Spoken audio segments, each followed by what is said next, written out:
The MiG-21 is a great aircraft with a difficult grind, but oh boy is it worth it.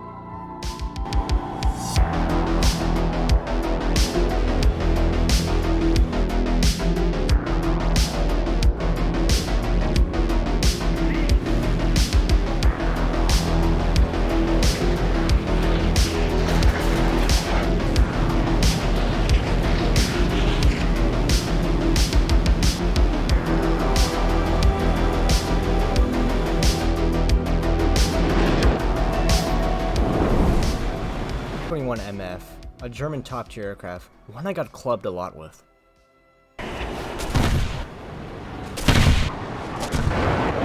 Hi, how are you? This is because the stock weapons you get with this aircraft are really difficult.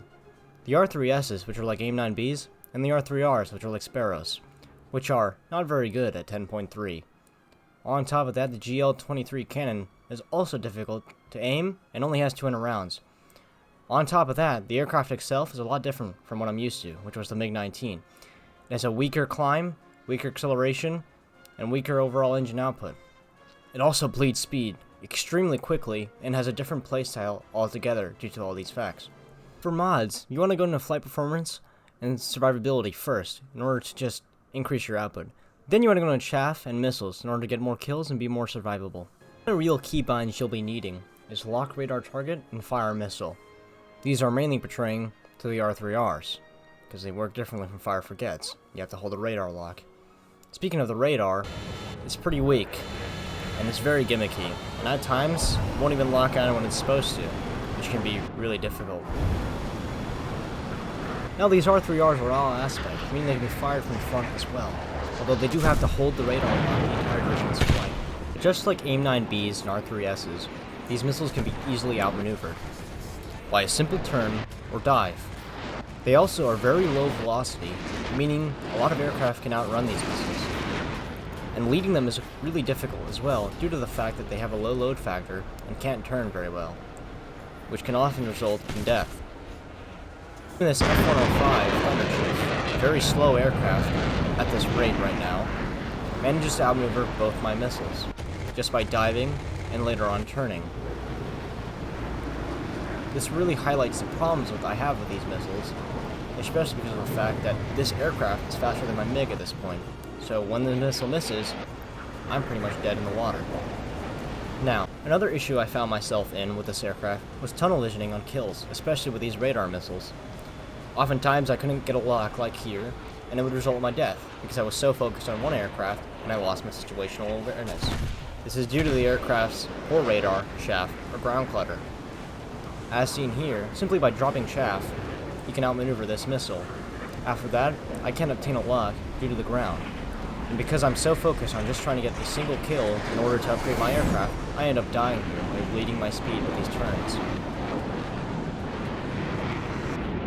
I found my best luck to be by gaining altitude and using the R3Rs head-on.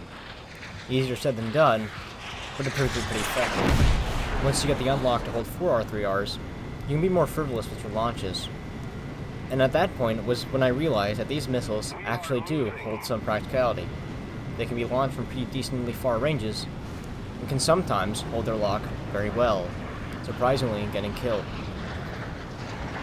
While this didn't work every time, sometimes even when I'm looking down at the ground, it still holds its lock, and the missile travels correctly. It hits its target. A lot of people will head you on in this BR, especially because they don't have missiles, or only guns. That can be your advantage, and you can use that against them. While these missiles can be launched from pretty far ranges, as far as 5 kilometers, I don't suggest it, especially because of the fact how slow these missiles move. Although, in some situations, as seen here, they do travel correctly and manage to hit their aircraft, especially when the enemy is so tunnel visioned on my friendly here.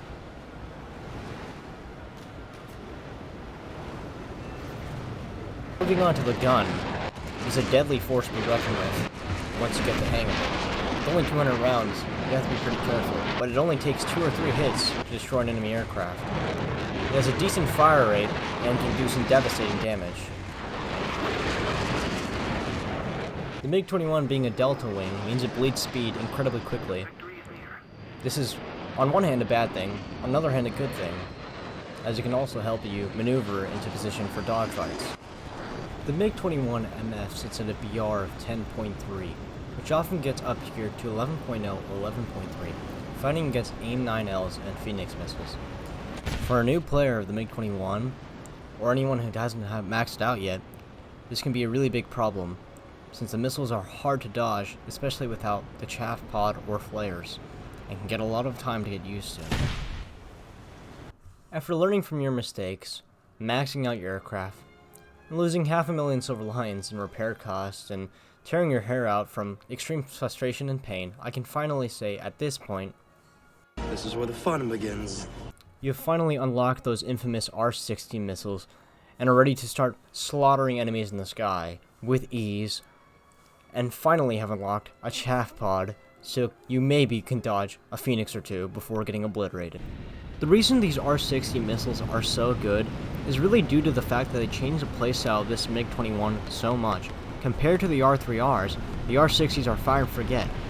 Now, they're not all aspect like the R3Rs, you can only fire them from behind or on a heat signature. That really didn't matter to me, because due to the fact that I can sling a missile and pull off, I was able to get a lot more kills and be a lot more confident in my playstyle. I learned my plane's capabilities a lot better, and was more confident in pushing it into dogfights against 2 or 3 enemies. The fact that I could just sling a few missiles and pull off immediately, almost guaranteeing a kill each time, at least on one of them, was amazing to me. It honestly made my enjoyment of this plane increase so much, and me enjoy top tier a lot more. I was able to make a lot more money, and just have a better time in general. Well, that's gonna do it for this video on the MiG-21 MF. I hope it helped you out in some way, and if not, I hope you enjoyed watching me get absolutely obliterated by so many enemies.